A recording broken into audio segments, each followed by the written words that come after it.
Hi friends, అందరికీ బోనాల పండగ శుభాకాంక్షలు అండి. నేను బోనం తయారీ విధానం చూపిస్తున్నామండి. నేనైతే ఈ సర్వకి ఫస్టే అమ్మవారి ఫేస్ దించేసాము. ఎవ్రీ ఇయర్ ఇలాగే దీనికి పసుపు కుంకుమతోని డెకరేషన్ చేస్తామండి. సేమ్ అమ్మవారు ఉన్నట్టే అనిపిస్తుంది.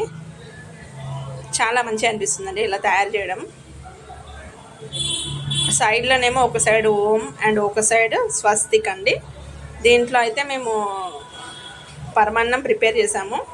పై దాంట్లో పెరుగు, కొంచెం బెల్లం అవి వేస్తాము. దానికి పై దానికైతే పసుపు ఫస్ట్ కింద పైన సున్నం అప్లై చేయాలండి. సైడ్లలో కుండకు కూడా అంతే. దానికైతే పసుపు రాసి బొట్లు పెట్టేసుకున్నాము. దీపంతాల చిప్పలకు కూడా మొత్తం సున్నం కొంచెం రాసి పసుపు కుంకుమ రాసి బొట్లు పెట్టేసుకున్నాము. ఇప్పుడు కొంచెం ఆయిల్ అయితే అప్లై చేసాము. ఫేస్కి అప్లై చేసి పసుపు పెట్టేస్తున్నాము. సేమ్ అమ్మవారు ఉన్నట్టే అనిపిస్తుంది.